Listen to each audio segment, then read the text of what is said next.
See, the more you start winning, the more higher you go, the more dangerous it is to fall off.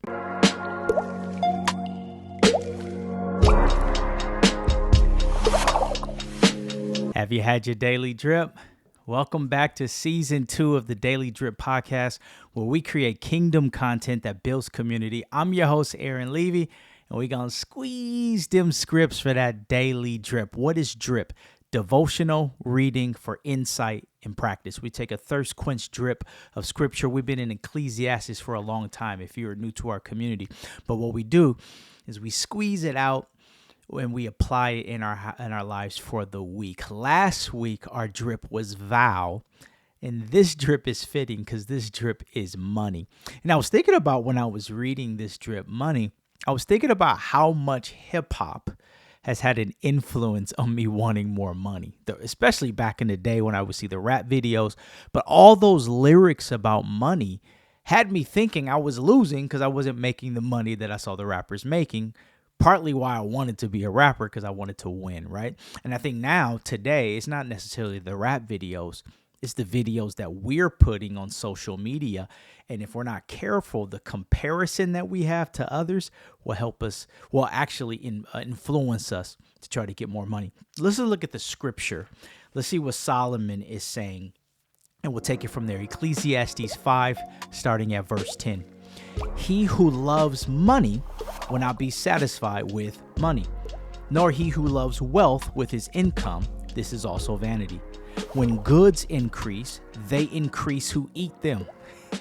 And what advantage has their owner but to see them with his eyes? Sweet is the sleep of a laborer, whether he eats little or much, but the full stomach of the rich will not let him sleep. We're gonna look at verse 13 through 17 in a moment, but there's just so much to unpack in verses 10 through 12. What it's saying here, if you love money, you won't be satisfied with money. That's crazy, because there's nothing wrong with money. Money's a tool, but the question is, do you have money, or does money have you? And if we're always pursuing money, the question is it ever enough? Because if it's never enough, we will work ourselves until we get some success. Because it says when your goods increase, here comes new friends. They increase who eat them. Because what happens is we're so relational. Remember a few weeks ago we talked about 2 is better than 1. We're relational creatures. And one of the things when we get money, when we get a promotion, when we win, we throw it on social media. We start having parties. We start inviting people because we want to enjoy that with others. But what ends up happening is it's taken away from our money. So now I got to make more money because now I got more friends that I'm actually taking care of. Hashtag NBA players. A lot of stories about that. Or hashtag lottery winners. Think about that for a moment. All these people that won the lottery, and then they get all these things. And there's so many cases of people committing suicide and losing family relationships and so forth because they put money over their values. But look what it says here. Verse 12 is very important. It says, sweet is the sleep of the laborer. We all got to work, right? But it says, whether he eats little or much, whether you got a lot of money or a little bit of money, you're going to sleep well if you work hard. Right? But what do you need to sleep? You need a peace of mind. So look what it says right here. But the full stomach of the rich will not let him sleep. Dang. That's kind of a double entendre there. The full stomach of the rich, meaning that I got a full life. Eating at the best restaurants, doing all this travel, going back and here, back different time zones. I'm doing all this stuff and my stomach's always full because I want things for me. And the pressure of keeping that lifestyle keeps us up at night. See, the more you start winning, the more higher you go, the more dangerous it is to fall off. And sometimes there's this fear, once we win, I got to keep it. I got to keep my stomach full. And then our stomach being full also could be a picture of maybe we eating a little bit too much. Have you ever ate too much? I do this almost every year on Thanksgiving. I eat a lot, and then it's called the itis. So right? The turkey. I love when my wife makes this cornbread sweet. I love banana pudding, but like Thanksgiving's around the corner for me. So I'm thinking about that. But it's like after I eat, I just want to sleep. But if I've been too full, I can't sleep because I have an upset stomach. That's what this is saying right here. It can also be the anxiety. It can also be the pressure that's keeping us up. So, are you stressed about money? Are you stressed about bills?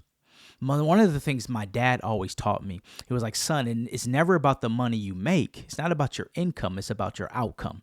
So I would always look at what my bills are, because if I trust God will always take care of my situation, sometimes I got to change my situation to align it with God.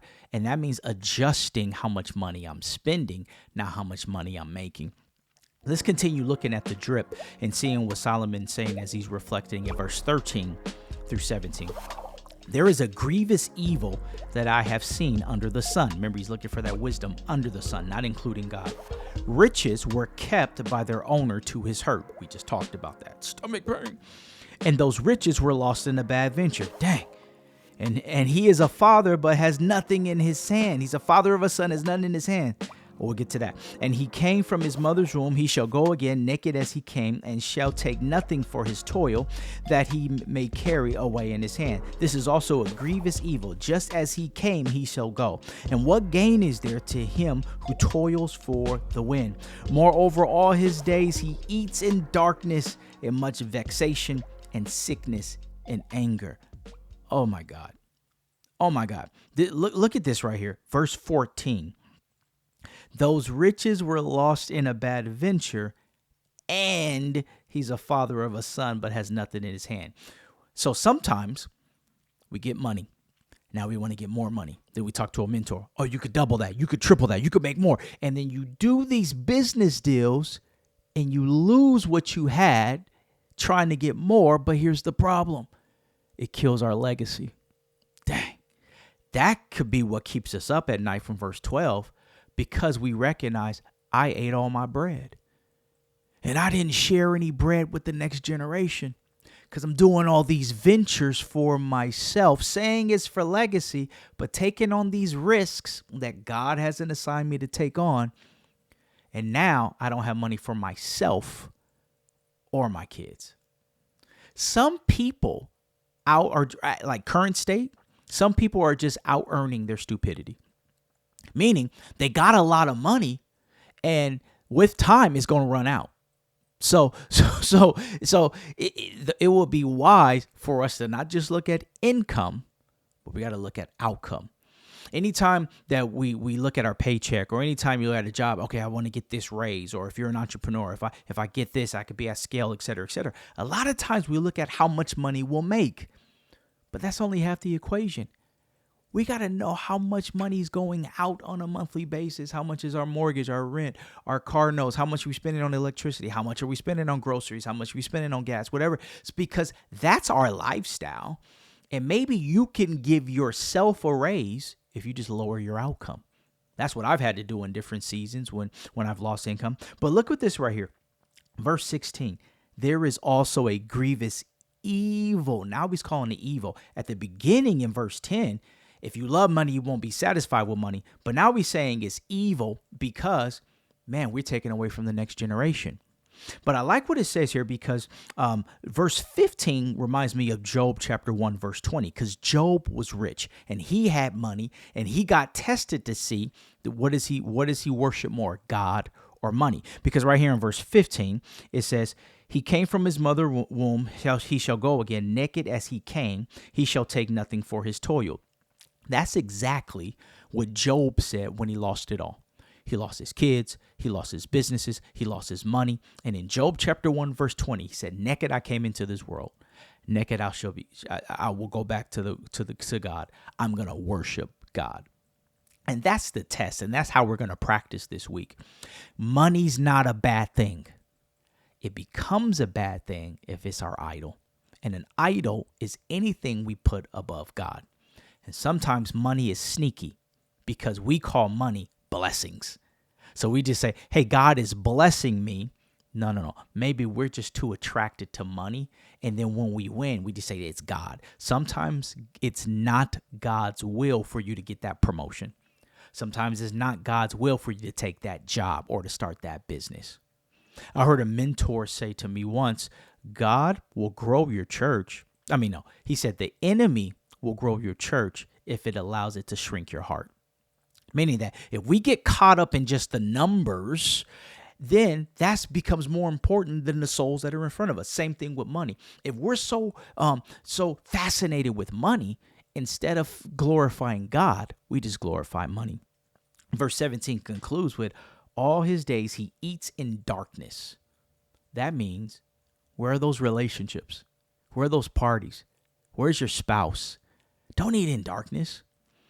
When is it enough for you to just enjoy your family, enjoy your legacy, but not eat in darkness? In much vexation and sickness and anger. Don't let work drive you to sickness. Don't let work drive you to anger. Yeah, you may be making money, but is it making you sick as well? Is it causing division in relationships?